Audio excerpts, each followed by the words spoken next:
All right, we're Look at my recording. fucking production quality, dude. It just gets perfected every episode. It's just better. You're on a sunset beach. Yeah, dude. It's fucking amazing. All right, yeah. I'm pretty much ready. Yeah, no, it's already recording. Okay, great. Well, it's good to be back.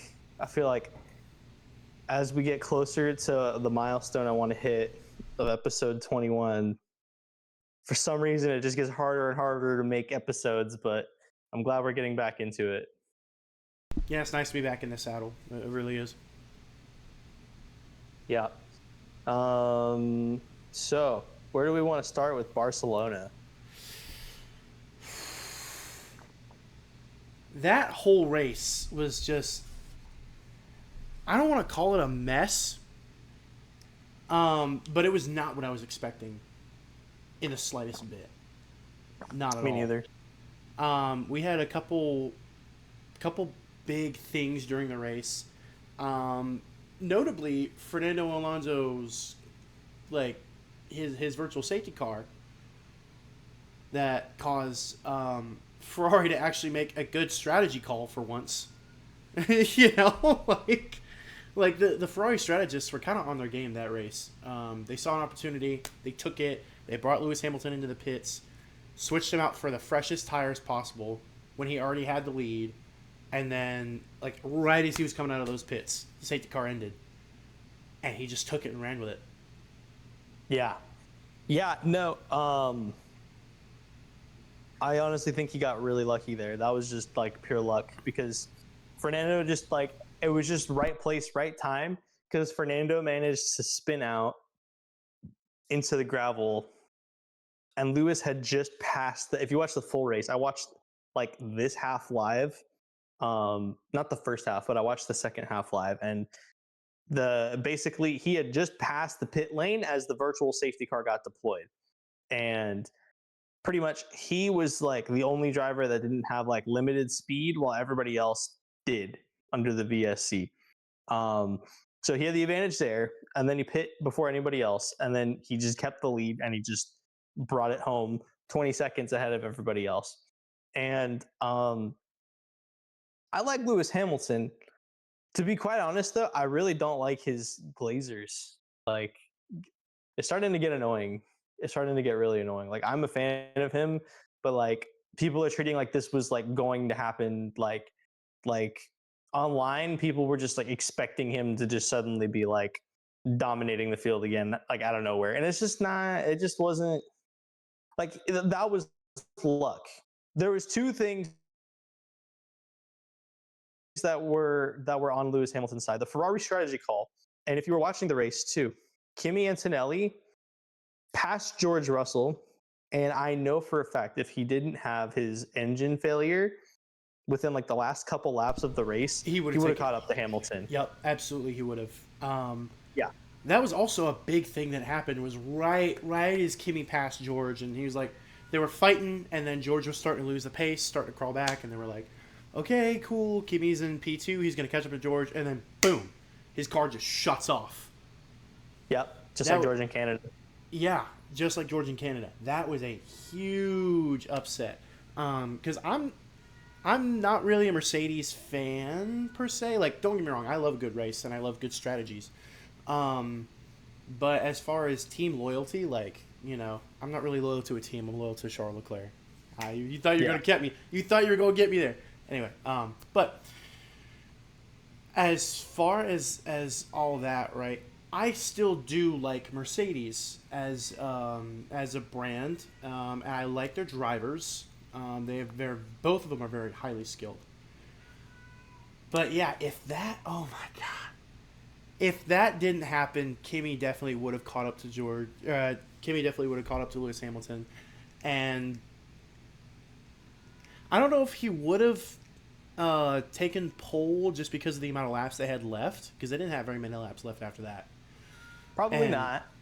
but he definitely would have made P2 for sure.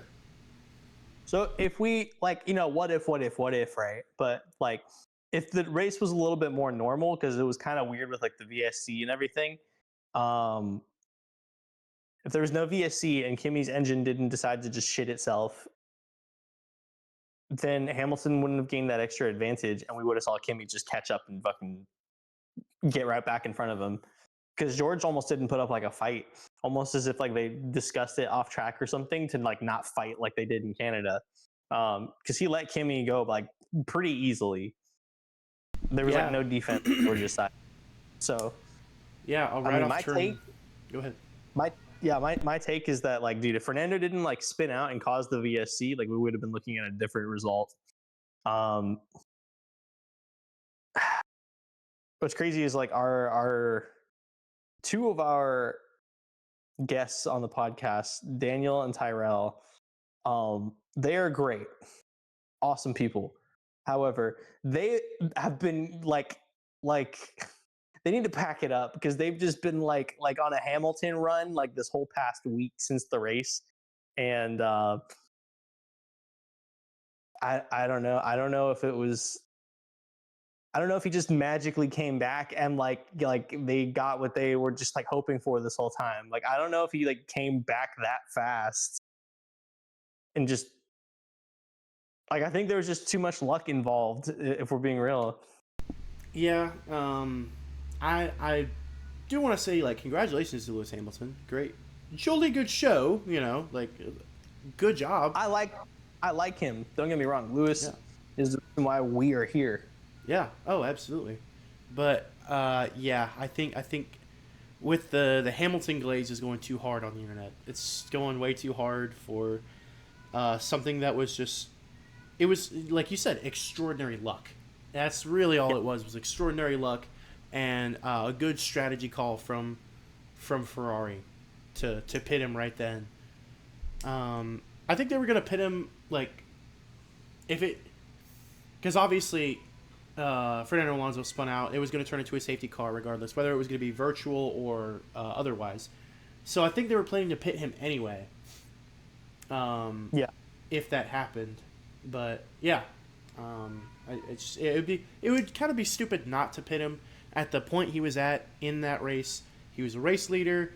The opportunity came up to get him on fresh tires. Oh yeah, they'd be stupid not to pit. Yeah, well, kind of. Interested me too is that like other things like it was just kind of like you said earlier, like it was just kind of like it was just a messy race. Like another thing that happened was Mercedes fucked up adjusting George Russell's front wing, and that cost him 0.7 per lap after he boxed and got the wing adjustment. So that was a fuck up again. So that's more luck attributed towards Hamilton again. And then what blew my mind too was also it was like a 2-stop strategy for everybody. I guess it's really hot right now in Barcelona. But I just didn't expect them to go through 2 compounds and stop twice. I thought it was just going to be like a 1-stop race like usual. But that was kind of interesting too. I mean, it was the hottest race of the season so far. Was this past weekend in Barcelona. So far. Wait till we get to Singapore. That's like the hottest race on the grid. Yeah. Like they invented cooling vests specifically for the drivers because of Singapore. Yeah. But no, it didn't. All in all, it didn't really surprise me that they used multiple compounds, or it was more than 1 stop. That didn't really surprise me. Oh, sorry, but you could really kind of see how hot it was out there. So no, it didn't really surprise me all that much that they used multiple compounds on multiple stops. It's just a crazy weekend in general. I mean, and Charles Leclerc's power steering went out. Y'all, I cannot. It did? I love Charles Leclerc. I don't know how much longer I can keep this up, bro. I don't know how much longer I can keep this up, bro. Dude, I tell you like daily at this point to just pack it up. I know you do. Sorry, I had to mute myself. I didn't want to. But yeah, I don't know how much longer I can really keep this up. Being a Charles Leclerc fan, These things keep happening to him, and it makes me so sad. Dude, I know. Because he changed, like, he had an issue with brakes in Monaco, and his logical next decision was, okay, let's change the brakes to what Hamilton has, my teammate, because my teammate beat me. No problem. That should fix it, right? Huh. Well, we're not going to worry about brakes anymore because fucking power steering goes out now. Like, that's crazy. Yeah, it There's been a lot was. of Oh, go ahead. car issues under these new regulations. It's not just one specific team either. Like, it's all of the teams. Like, the cars are in one way or another just like shitting themselves. Um, we've seen it with McLaren. We've seen it with Mercedes. We've seen it now with Ferrari. We've seen it with Red Bull, Cadillac several times. Aston Martin is a living fuck up every race, and that's just what I can name off the top of my head, and that's 6 teams. So there's just constant mechanical issues with these cars. I know. I don't. I don't know if it's the new regulations or what, but I mean, obviously, it probably is the new regulations because it's kind of it's changing the way the cars are built, you know, or the specifications they can be built to. So I'd imagine there was maybe not, I wouldn't say cheaping out on some parts, but using different suppliers for different things, and it just seems like things really aren't just working for these new regulations at all. Like, Yeah. yeah, it's fun, yay, more overtakes, woohoo! But I mean, what are you giving it? Like, what's the cost for that? You know, cars constantly breaking down, people spitting out and crashing like damn near every race. You know, We used to be so excited for these regs too because they seemed like cool. But now that we're here, it's like, oh my fucking god, bro. You know about the super clipping? Like, are you aware of that? no, Okay, do you know what super clipping is? no. Explain that to me. Okay, so like the easiest way I can explain it is like when the cars are on like a really long straightaway, for instance, the battery gets deployed while they're on the straightaway. So you have the engine and the electronic power unit working at the same time.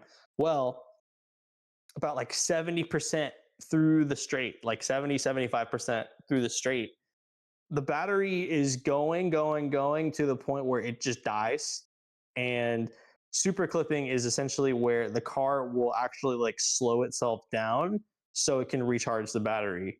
So instead of being able to go flat out on like straightaways and stuff like that, you can't go flat out because the car will actually like slow you down itself just so it can regain battery.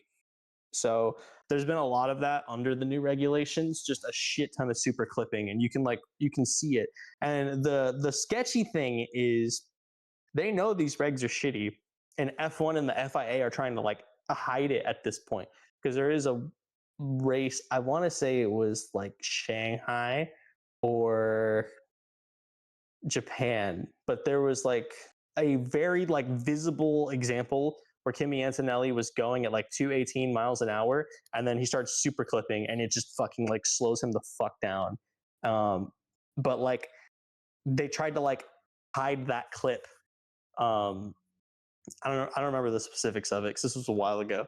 But they like literally like try to go out of their way to like make sure people aren't like posting about like the super clipping and stuff like that. So yeah, these regs are shit. You know, to that point, I actually just realized I haven't seen. You know how they used to have those like um like on the onboard cams, you'd be able to see the speed they're going at, and you know how the G forces, and you remember that little graphic. Yeah. I haven't seen that. You know, it's funny you mentioned it because I didn't even think about that till now. Yeah, maybe that's their attempt also to hide the super clipping during the race, because I haven't seen that in a long time. They're probably not going to bring it back for the rest of this year. That's probably I, just we're not going to be seeing that. yeah, I would be willing to bet probably. Yikes. Um, Well, yeah, we just have to hold out for the next 4 years, and the regs are going to dramatically change again from in 2030. Um, Mohammed bin Sulayem, the dictator, I mean, president of the FIA, he is bringing back V8s on sustainable fuel, no turbo, so naturally aspirated V8s, making like around 700 to 760 horsepower. Guess how much electric power? Only 10%. Really? Only 10%? Yeah, so basically just enough to like jump off the line like a Tesla, and then the battery will just die, and then it's all engine. That's been a thing. They've been like publicly posting this on like the FIA's Instagram and stuff for a couple months now. I haven't seen it. But it's like confirmed. Like in 2030, we're gonna have V8s on sustainable fuel, naturally aspirated, no turbo, because they want to prioritize reliability and sound for the fans, and they don't want any more super clipping bullshit. They know that this true hybrid era was a mistake. They already figured that shit out. As soon as we like started in Australia, they were like, all right, we fucked up. But immediately, like, we're gonna have to see the life cycle of these regs go through, because the teams are gonna be pissed if they can't like compete with what they spent years engineering. So we kind of have to live out these regs for the next 4 years. But when we're 30, which sounds painful, that the only silver lining is we're gonna have amazing F1 regs. Like, we're gonna have some fucking like early 2000s ass F1 regs. That's gonna be so fun. Sorry, I'm just adjusting myself real quick. That's gonna be so fun. I cannot wait for that. That's gonna be great. Yeah. So we just have to deal with these shit ass turbo hybrid regulations for the next 4 years. No big deal. No big deal. It's like it's like dealing with a president for 4 years. No big deal. Great. We here at Hot Lap are not political. Moving on. Interesting to see that Leclerc signed a deal with Ferrari for I think like at least another 3 or 4 years. I thought it was 2 years, but I'm more than likely wrong. I don't remember the exact like year amount, but I know Leclerc signed a deal with Ferrari to stay in hell for another few years because he's just loyal to a fault. And in this instance, it's very literal. It's to a fault. I love Charles Leclerc. I do. Come on, man. Like I think it's time to move on, but he doesn't want to move on. I am happy that he is loyal, but he's loyal to the wrong team. Could be any other team, dude. I promise. Any other team, and he'd have better results. He could be on fucking Alpine and probably do better than Ferrari. I'm gonna be so real. I was about to be like, there's one exception to that: Cadillac And Aston Martin. and Aston Martin. Haas. I don't know. Ollie Bearman puts up some good times, sometimes. No, yeah, I guess that's true. Well, then again, no, you're actually probably right on that because Haas gets their engines from Ferrari. Yep. Oh, so does Caddy. That checks out. Yep, Caddy does get their engines from Ferrari. Yeah, pretty much any Mercedes power unit team is like the safe bet to go to. So that's Alpine, Williams, McLaren, or Mercedes. I feel like he would be a world champion contender in a McLaren. Dude, he would dominate in a McLaren. It would be disgusting. It'd be disgusting. The entire world would be Leclerc fans. Like it'd just be nasty how like dominant he would be in a fucking McLaren. Can you imagine Charles Leclerc being in the MCL 39, which was last year's car that won the championship? Oh my Both god! championships. In that rocket ship, dude. Lando bottles it. Piastri kind of bottles it too sometimes, but like Leclerc Oh yeah. in a dominant car like that would be insane. You can make the argument that the Ferrari this year is pretty dominant too, but I would argue maybe not Not like what we saw last year, because Yeah. that fucking thing was a rocket ship. It was disgusting how If they fast that put McLaren. if they put the Ferrari this year up against the McLaren of last year, no, McLaren would sweep it. Absolutely. It wouldn't even be a race Mm-mm. because those ground effect reg cars are like 3 seconds faster than the current regulation cars that we have. Yeah. Like literally, like they actually are. Yeah. So that's just I know we downright. were I know we were kind of upset last year about McLaren dominance, right? Yeah, And that was rightfully so. I'm not regretting my upsetness at McLaren and Lando Norris dominance. me neither. But last year's season was actually really fun, and this season just seems like yes, it's fun, but because of these new regulations, because all these cars are basically made of plywood, breaking down all the time, and because we're seeing so many crashes and so many spinouts this season, like I don't know, it's fun, but it's also not fun. Yeah, I haven't really been like as excited to watch these races as I was last year. Um, don't get me wrong, I still enjoy watching F1. Nothing's changed there, but it's like I don't know, man. The ground effect era regs, like they were kind of lame, but not like this, dude. Like they were looking back now, seeing what we're dealing with, like they were better. They were better regulations. Yeah, and it's like the the the Lando Norris era. The Lando Norris spoon feeding year. I will always laugh at Zach Brown saying, we've seen the Senna era and the Schumacher era. We're entering into the Lando Norris era. We're entering in the me fixing races era. The we fix races and spoon feed our rookie the the championship era. Dude, um, literally. but it seems like we don't really have. Well, I'm not gonna say that. I don't have my finger as much on the pulse as I did last year because just the races they're not as fun anymore. Um, and like you said, I Yeah. think it's because of it's because of the new regulations. Yeah, initially like Australia was really fun to watch because it was like fresh and new and we were coming out of like the winter break. But now lately it's just like, oh, super clipping. Oh, like half the bottom grid is just DNF to every race. Like you kind of know what's going to happen. That's what it is. It's like at first it was kind of unpredictable, but now it's just getting like predictable. It's like, what are we doing? Because it's like I'm happy for Mercedes and I'm always rooting for them, but Kimi or George every time, Ferrari or McLaren kind of like battling them behind. 5 DNFs at the bottom of the grid. It's the same. It's the same. No pun intended. Formula.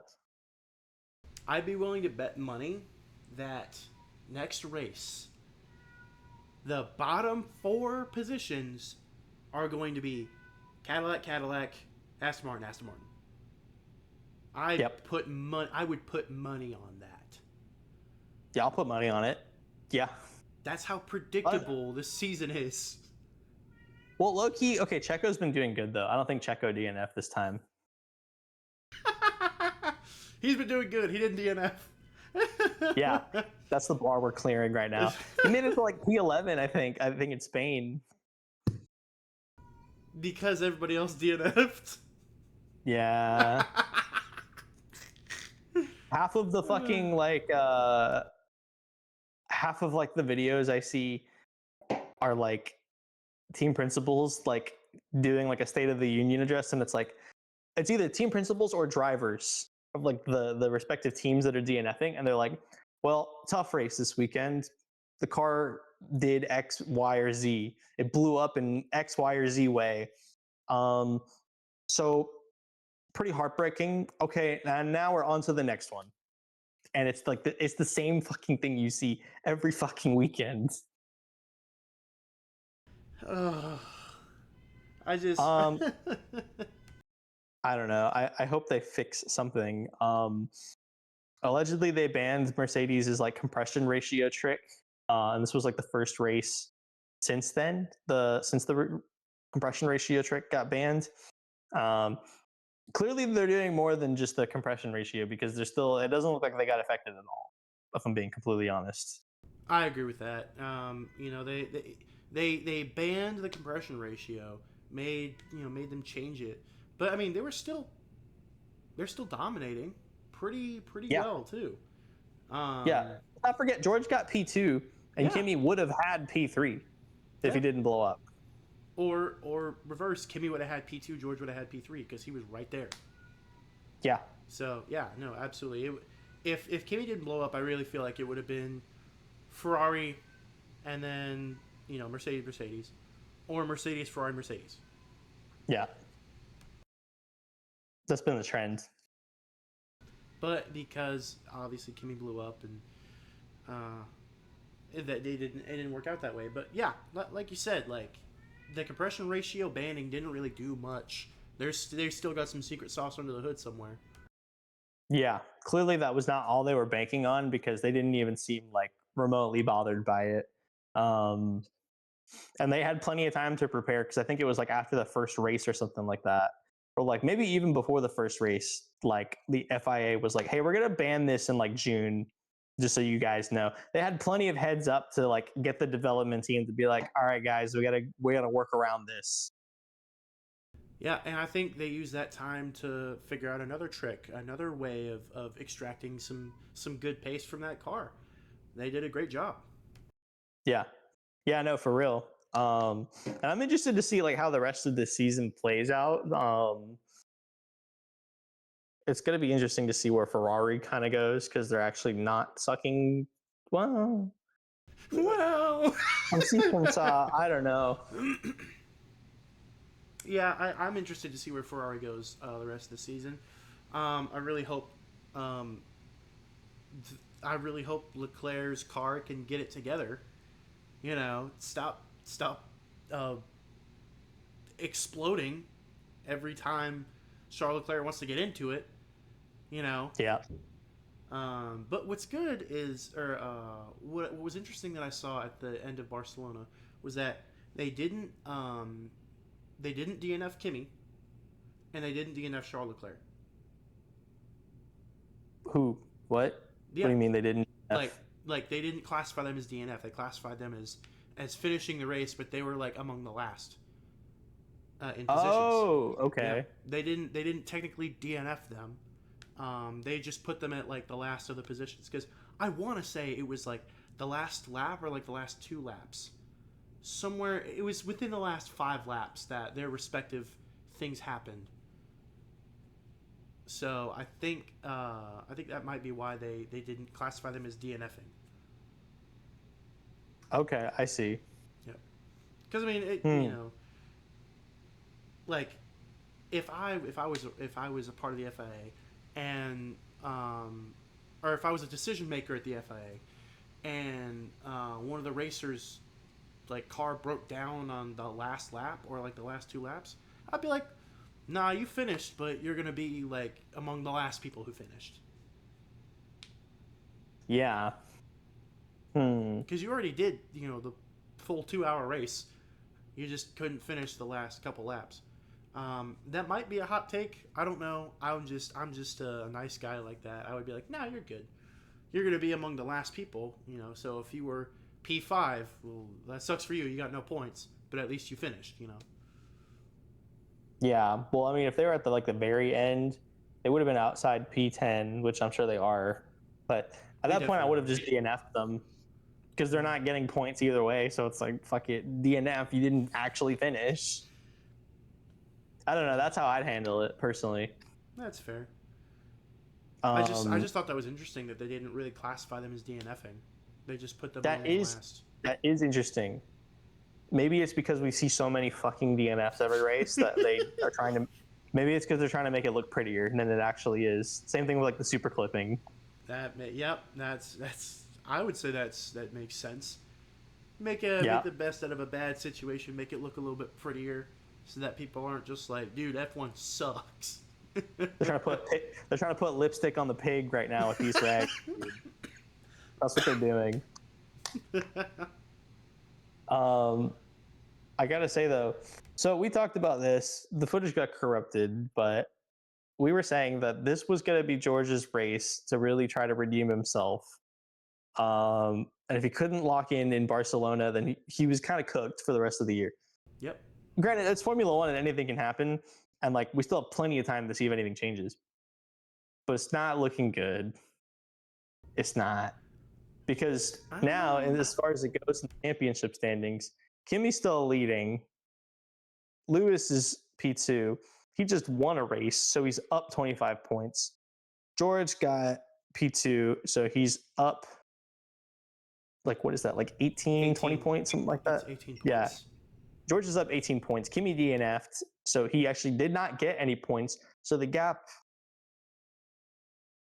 it shrunk to Kimi Antonelli leading the championship. He's still ahead by like 40-something points at least still. Because I think, if I recall correctly, he might have been leading by like 100 points actually. Yeah, well, right now, Hamilton's at 115, and Antonelli's at 156. So that's like 41 points. Oh, okay. Yeah, I think he's like 41 points ahead of Lewis Hamilton. George Russell's at 106. Lewis Hamilton's at 115. So it's like 9 points. 9 points difference is not that much. Yeah, but I mean, last week it was 2 points. So it increased still. Yeah. Yeah, it was a 2 point. Like George Russell was behind Lewis Hamilton by like 2 points. Now he's behind him by like 9 points. Interesting. Very interesting. We're gonna have to see where it goes next. What's the next race? Ooh, I think it's Spa. One of the best tracks in Formula One.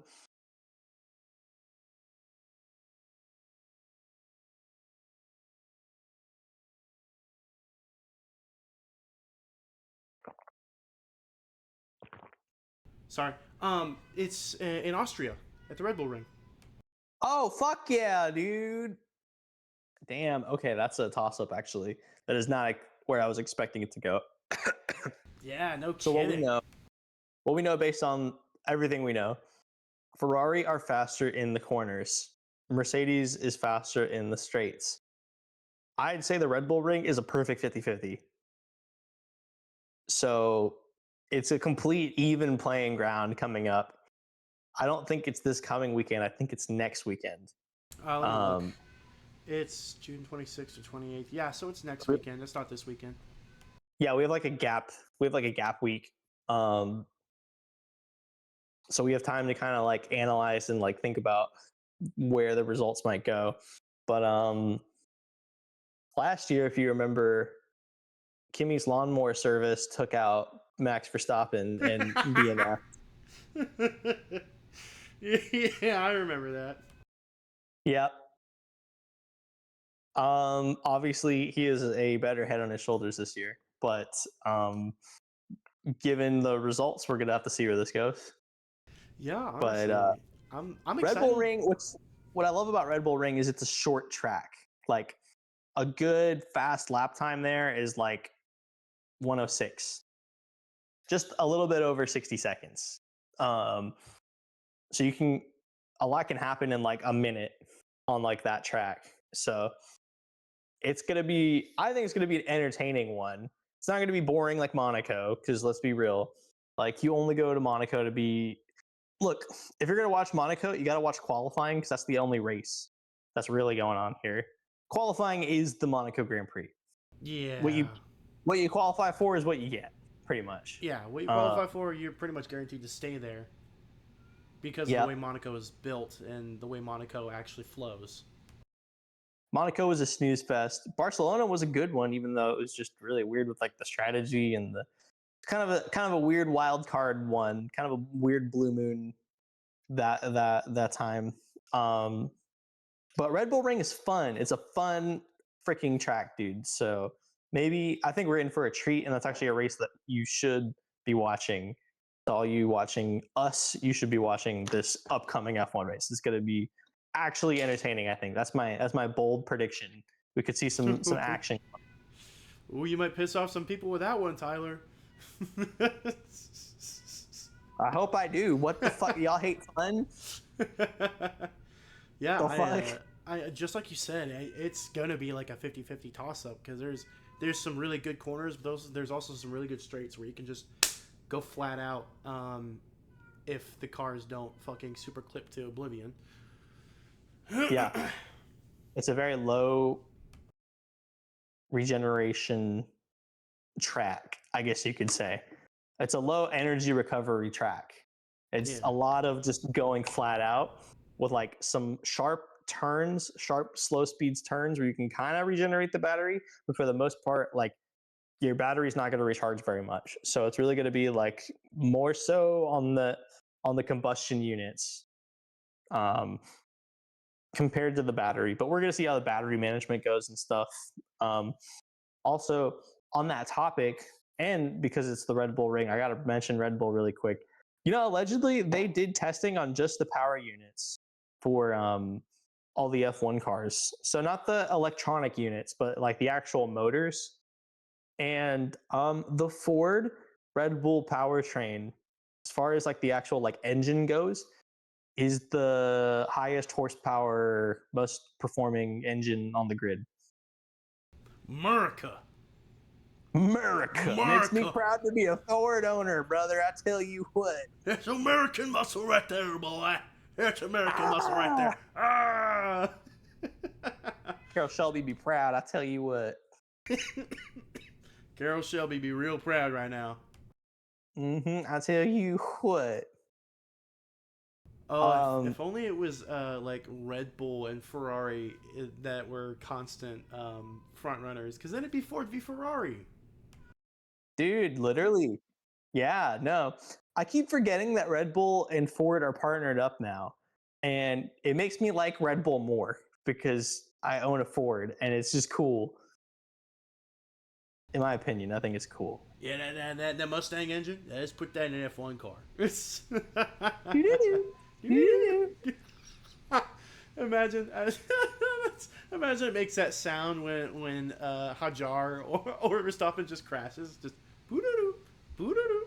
That was Max's car in Monaco. Do you remember? Yeah.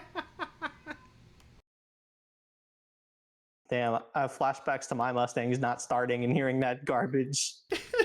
Somebody should take that footage of Max in Monaco and put the sound over it. Oh, that would be funny. The fucking Ford startup sound, bro. I'm doing that after this. I'm completely doing that. Oh, that's so funny. No, for real. But I like that Red Bull and Ford are partnered up, and Honda is damning Fernando Alonso to oblivion. Yeah. Once again.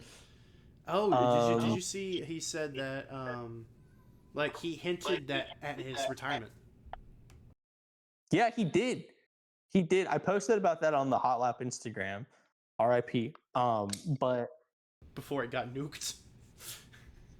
yeah, more on that later. But I will get to that for all you watching. But yeah, he said this was going to be his last time probably in Barcelona.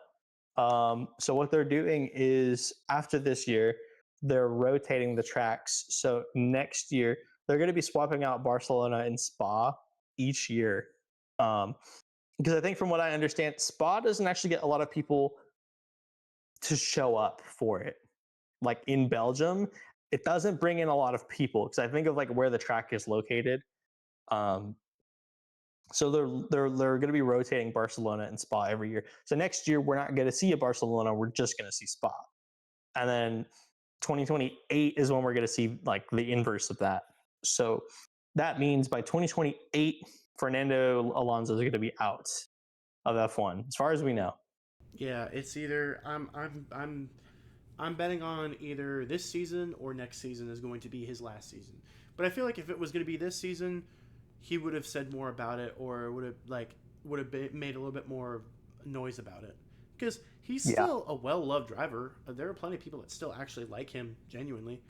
Um, I think he's so memeable. I love him as like a meme. he's everyone's favorite rookie. Yeah, dude. It's Fernando. He just started, dude. He can't retire. He just started. He can't retire.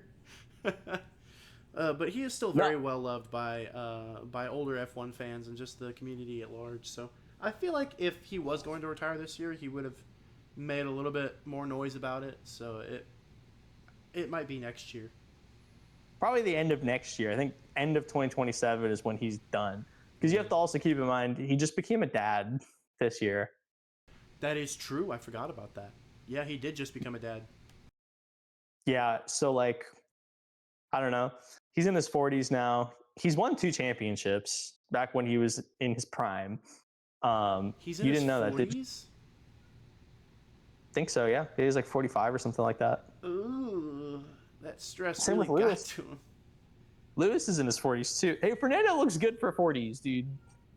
Yeah, but compare him to how Lewis Hamilton looks. Lewis Hamilton looks like he's 25. I wouldn't say 25, but he looks like he's in his 30s. Yeah. I don't know. I every time I saw Fernando Alonso, I'm like, that man's got to be like 46 or 47. He's somewhere in that range. Yeah. Oh, okay. I guess when you said 40s, I thought of early 40s. How old is he? Let me look this up. How old is... Yeah, Jamie, fact check that. Jamie, fact check that. He's 44. He's 44. Oh, wow. Okay. Yeah, and he just had a kid, I think, either like this year or like the end of last year. I don't remember exactly, but His birthday. I think it was last year. He's about to be 45. I think it was. Yeah. He's about to be 45 in August, I think. So July. Oh, okay. Damn, that's coming up. Oh, he's getting there. Oh, he's getting there.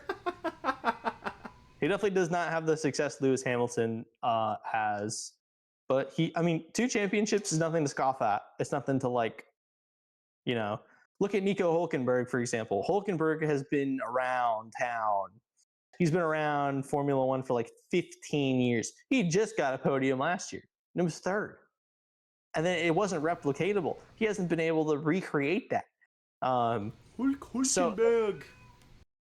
Love Nico Hülkenberg, by the way. But I'm just saying as an example, right? Like, Fernando Alonso having 2 championships and continuing to stay in F1 is nothing to like scoff at, because that's still he did do some shit. But he did get the short end of the stick with Aston Martin. Yeah, I mean, hey, I couldn't win 2 championships. I'm gonna say it right now. I couldn't do that. Yeah, a lot of Fernando's career has just been getting the short end of the stick, because then he had his big success racing for Renault. That's where he won his championships, and then he moved to McLaren, and it was McLaren Honda, and Honda was fucking awful when he was there, and Honda is fucking awful with Aston Martin. So he's still with Honda. Yeah. So there's that.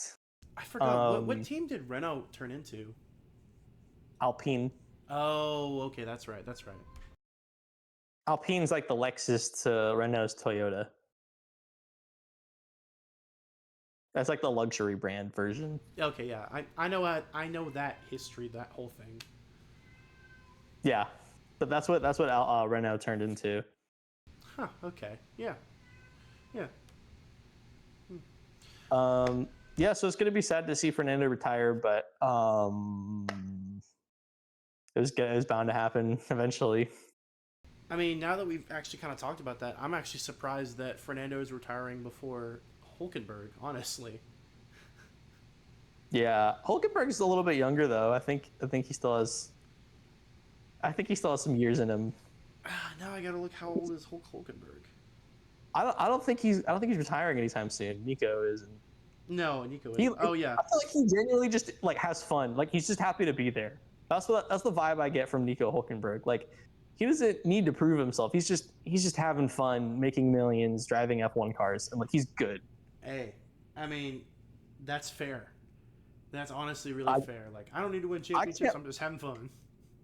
I can't fault him for that. That's fucking sick. Dude, he races for the shitty ass steak kick Sauber F1 team completely rebranded and is now Audi. So bro races for like a factory German brand. He is German. Yep. Like I'd be pretty satisfied. You know what? Yeah, that's a good point. Hey, if he's happy, he's happy. That's great. I would. I feel like that would be me as a racer if I ever made it that far. That would be me as a racer. I'm just happy to be here. Yeah. Nico Hulkenberg energy. You would be the Max Verstappen. I would be the Nico Hulkenberg. You're like, if I'm not here, if I'm not winning, what the fuck am I doing? And I'm over here like, I'm just happy to be here. No, literally. You could sleep in bed. Stress is going to kill you faster, so I'm not stressed out. I'm not stressed out. Sometimes I have an idea and I hop on the sim and it's 1 a.m, but I have to test it out. Yeah, no, I think I'm most identifiable with like Max Verstappen as far as like F1 drivers go. Oh yeah, I mean we've talked about this before, but you've definitely got that dedication and that instinct.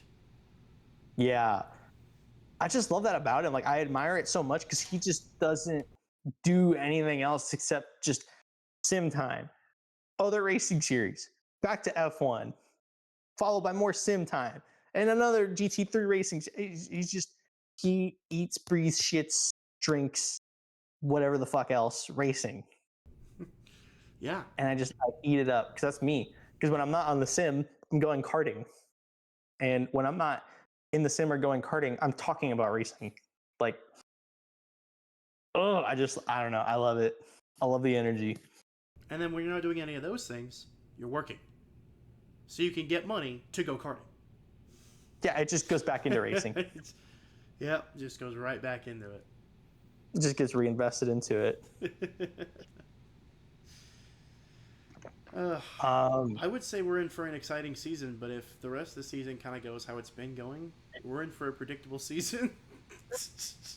We're definitely in for one of the seasons of all time. I'm just going to put it like that. All time. It is definitely going to be one of them. I was excited, but the stakes just aren't there. The stakes aren't as high as when we had Piastri versus Verstappen versus Norris. Like that was cool. That was like actually like it made you want to keep up with it. Like despite whatever the regs were, despite what the hell was going on, I was rooting like for Max so hard. People were rooting for Piastri. People were rooting for Norris. Like it was fucking fun. Like watching F1 last year. It really took it for granted, honestly. Yeah, exactly. We took it for granted. Like it really kind of went all the way to the end. Not all the way to the end, but pretty damn close. But pretty damn close. That was fun. That was real fun. I love that. Yeah, that was awesome. And I mean, like, most of that intensity happened after the summer break. So, we still have time. Formula One is a very unpredictable, crazy horse that will buck you off of it. It's burps.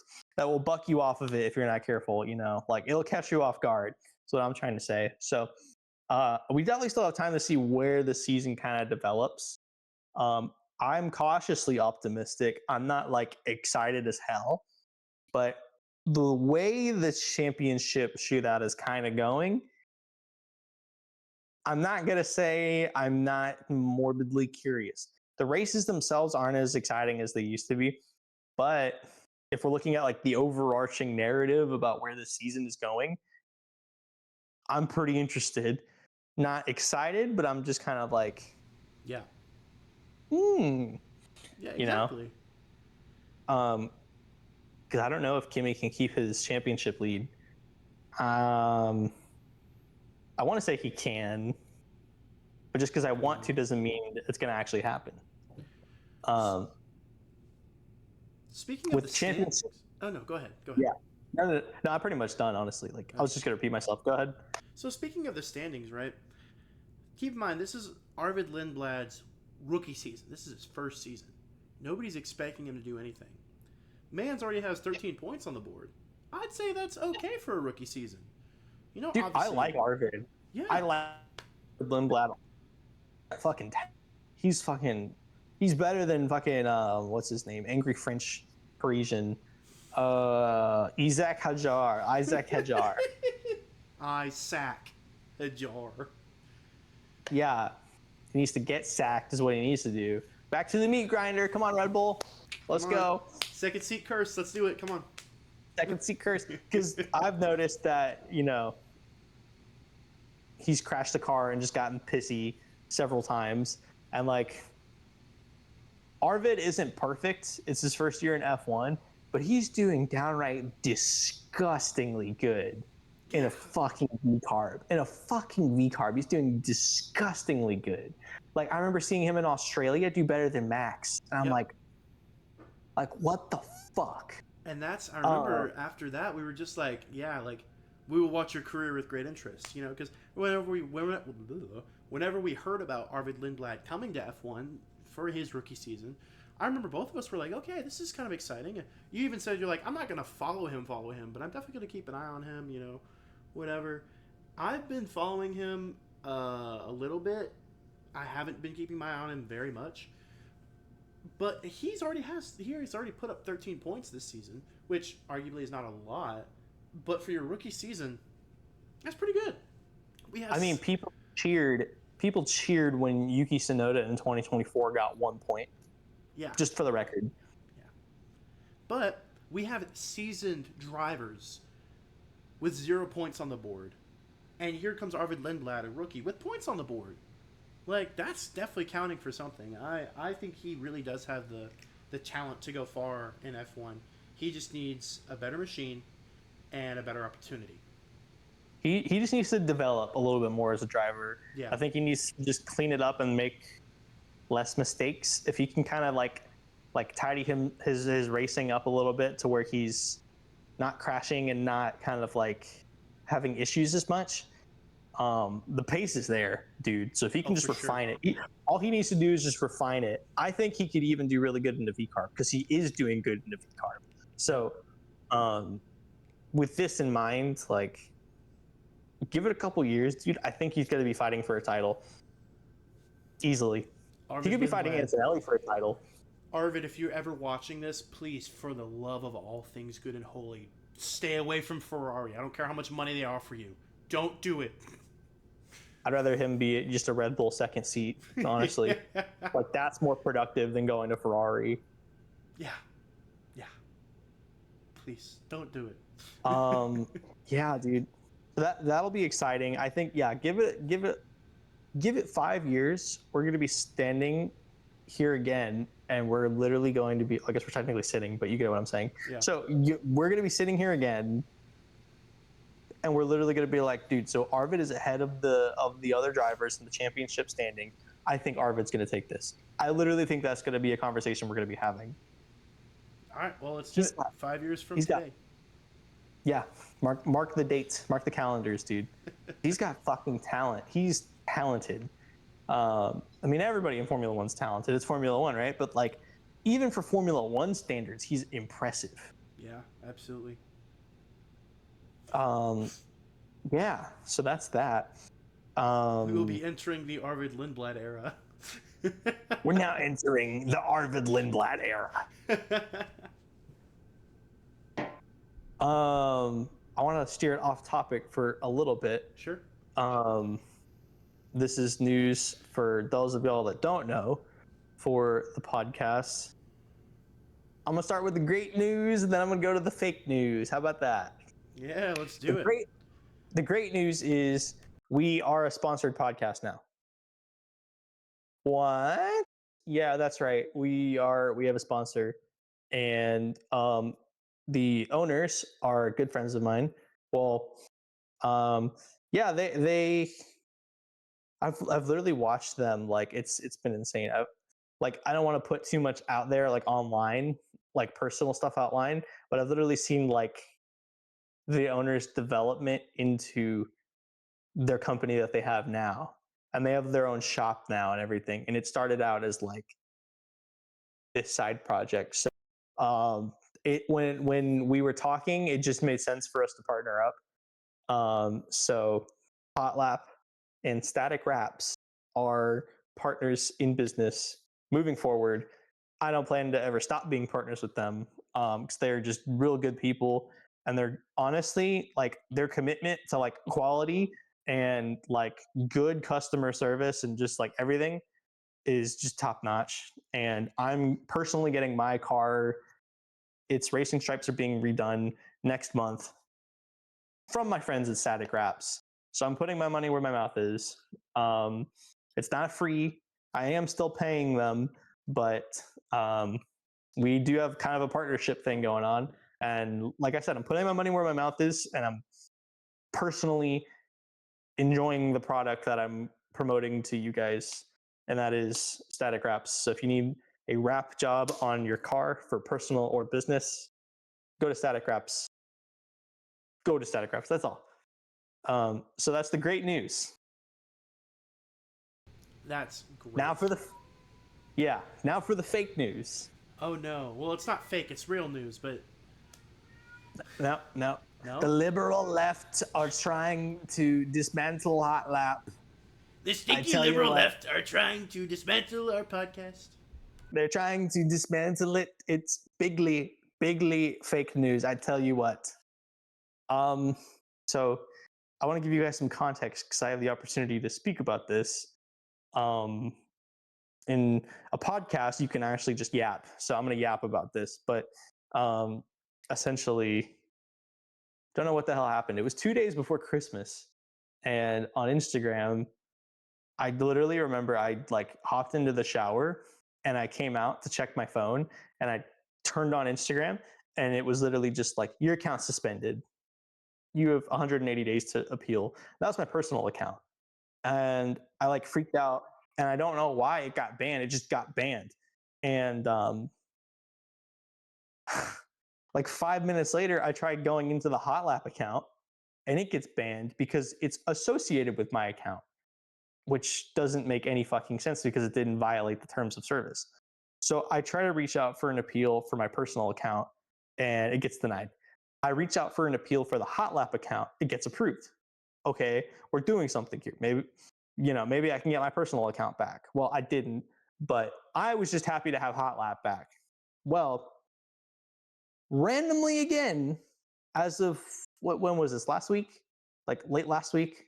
Yeah, I think so. Yeah. Yeah. Instagram just decides to like do it again, and completely unwarranted too.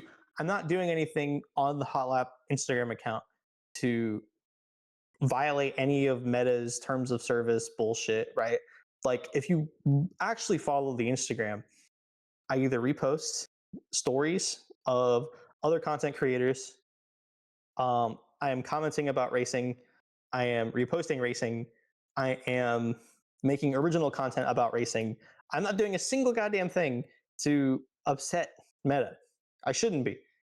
But in the actual like description, it said something about like, oh, well, this account was associated with an account that got banned.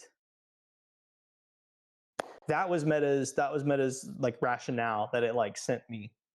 And then I reached out for an appeal, and it got denied. Like, it just denied my ID for whatever reason. So I have paid for Meta Verified on my personal account because that seems to be the only way to get in touch with a human to overlook the AI fuck up. And the case is under review, but I'm fighting for my life to get the Instagram back because besides the podcast on here, most of what I post is on the Instagram. So yeah, it's like it's my little project that I do. So more info as it comes up. I don't think YouTube hates us. I think YouTube is completely fine with us. So yeah, no, YouTube's great. YouTube loves us. Yeah, haven't had a single issue with YouTube. YouTube's very, very friendly. So I mean, you if guys are you've probably ever watching this on YouTube right now. yeah, so if you ever like wonder what the hell happened to us, if you don't see our Instagram, you can always check back here on the YouTube, and more likely than not, we'll be here, and I can explain it to you guys. But that's the rundown. I'm hoping to get the the second ban for nothing lifted, but if I don't, the thought has crossed my mind. We might have to start the Instagram over again. I really don't want to. But it might be our only option. Yeah, that But would be really sad. That would suck, honestly. To have to rebuild that Instagram, all that content just gone, like down the drain down the for drain. nothing. Didn't even do anything. Just because Instagram just said fuck you. Yeah, pretty much. Yeah. Like I said though, I'm a fight. I'm gonna try to get it back, but be aware that that is a reality that might end up having to happen. Yeah. Well, for all the latest news happening with us, if our Instagram goes under, like Tyler said, you can always check back here on YouTube, and you know, YouTube doesn't hate us, so. Yes. And we're gonna keep it that way. Yeah. No, we're gonna keep it that way. I don't know what Meta's problem with me is. I just exist, and it just thinks I'm an enemy of Christ. I guess. I'm getting Behrman treatment with the FIA. That's foul. It's true. It's the same thing. The FIA Ocon with 10-second penalties. Same thing. You're not allowed to exist. Instagram is the FIA, and I'm a Haas driver.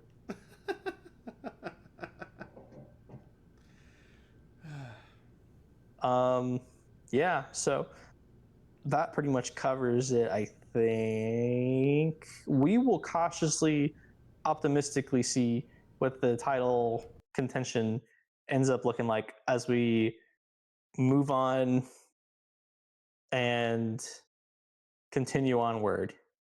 I think towards the end of the year, we might see things get spicy again, but we're just gonna have to see. Like our old saying is, we're gonna have to wait and see. Gonna have to wait and see. I'm cautiously optimistic for after summer break, because if last year was anything to go by, which, like you said, F1's just hilariously unpredictable. Hilariously unpredictable. It can be a total snooze fest. Like, this race could have been an email one week, and then the next week it's like the most like history's made.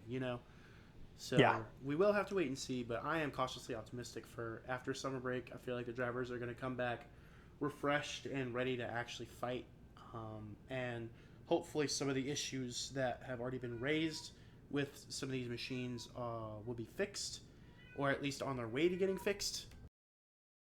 Yep. We're going to have development upgrades too. That's why I really wanted to bring up summer break. It's usually when a lot of the teams have development upgrades come in. So there's that too.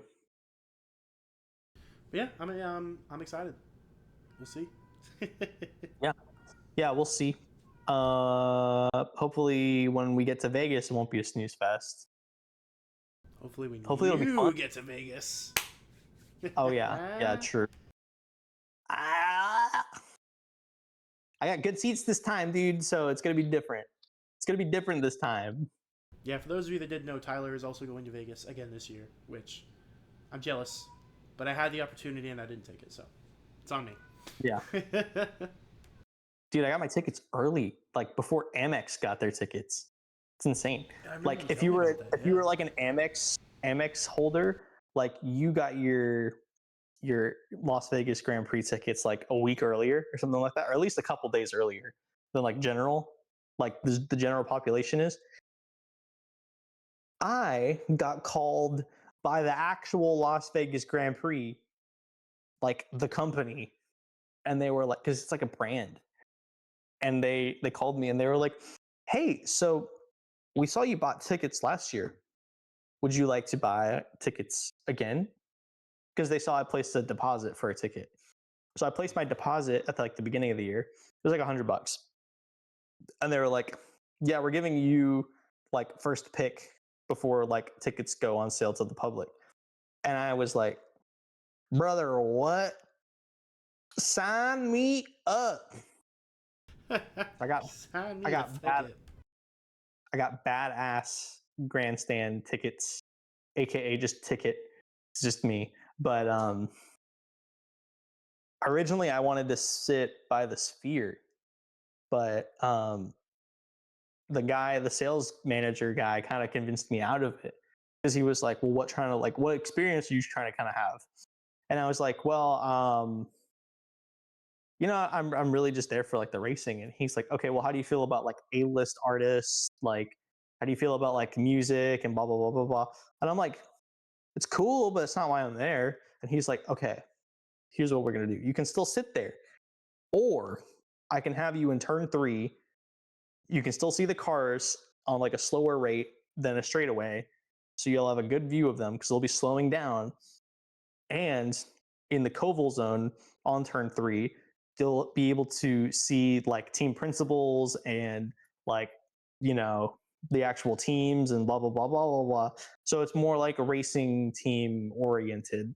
But when he told me that, I was like, Sign me up. sign me the fuck up. And they were the same price as the T-Mobile Sphere tickets. So I was like, fuck yeah. Hey, okay. They're like $20 less too. I was like, fuck yeah, dude. Nice. That's great. Yeah. So it is a long way away, but damn, I paid for that ticket in cash, so there's no stopping me from going. Full speed ahead. It's gonna be ahead. I'm gonna try to get some content for like the Hot Lap channel too. Maybe do like a little like Vegas vlog and stuff like that. I'm gonna be showing up on media day too, so I might be able to catch them doing like media day stuff. Like like when you see them like on the stages and stuff, I might be able to catch that. So fingers crossed. It's just just go to the one of the booths and be like, "Hey, I'm with the media." Yeah. try to play it like we did the IMSA race. Be like, "Yeah, I'm with the media." Yeah, give me a badge.